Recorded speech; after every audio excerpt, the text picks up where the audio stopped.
Have you ever felt as if you're putting your money into a black hole when you give your weekly mission offerings? Maybe you should think about it more as dumping your offerings into the river, not to get rid of them, but to help mission flourish around the world. Mission offerings don't seem to get as much attention anymore, yet they're still vitally important to supporting work around the world. Think of your mission offerings as a river flowing through the entire world, providing life-giving water to help sustain the mission fields.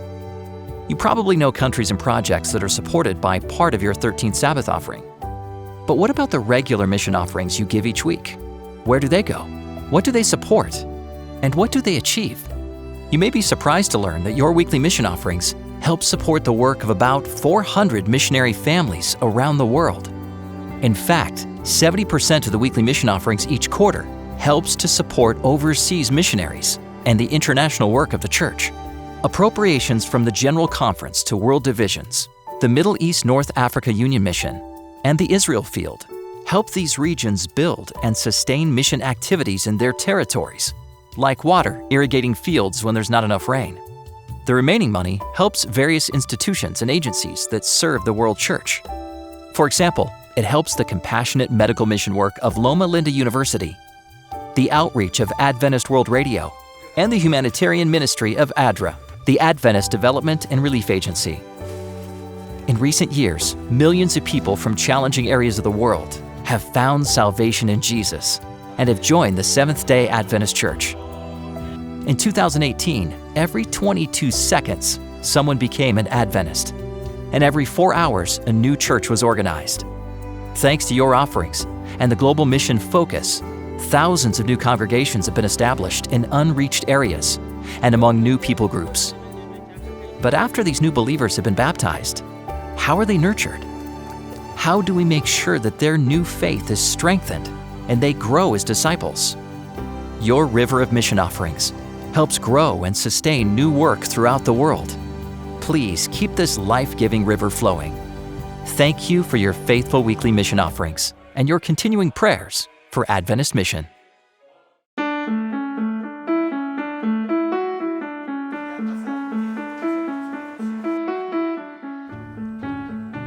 The Seventh-day Adventist Church is known around the world for its mission outreach, and your mission offerings are the workhorse of these efforts.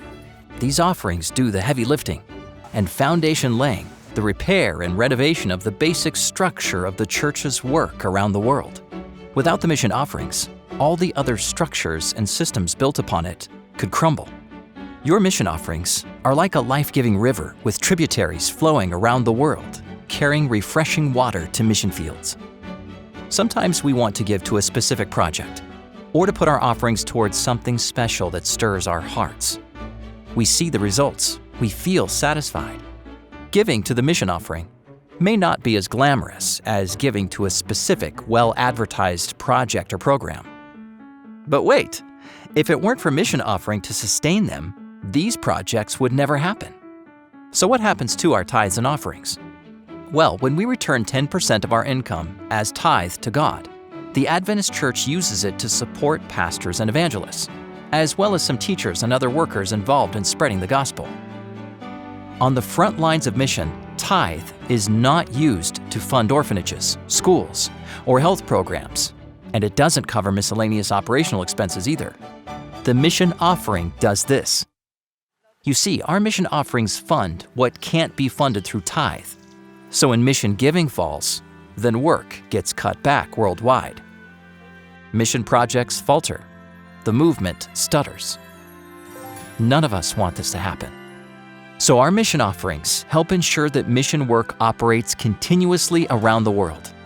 Want to see how our giving impacts people around the globe? Mission 360 TV programs, Mission Spotlight, and the Mission Quarterlies offer regular updates on mission around the world. These stories take you to dozens of countries to see what Adventists are doing in places you may have never even heard of. And what about the 13th Sabbath offering, which began in 1912? For many years, this offering was an overflow offering. A budget was set to fund the mission program. And once that money was raised, any extra, the overflow, was used to support a special project chosen for that quarter. However, during a recession in the 1970s, there was no overflow offering. So church leaders voted to always send 25% of the offering collected on the 13th Sabbath to support specific projects for each division on a rotational basis. Through your 13th Sabbath offerings, you have helped build schools, dormitories, hospitals, clinics and church buildings, launched mission boats, and set up lamb shelters, printing presses, universities, and more. Altogether, more than 1,000 projects. And because tithe money can't be used for buildings, the 13th Sabbath offering has frequently been used for construction projects. All of this could have never happened without the Holy Spirit's leading and your regular, faithful support of the mission offerings. We encourage you to join Adventist everywhere to prayerfully consider what you can do to keep a faithful river of mission offerings, bringing life-giving water to mission fields around the world.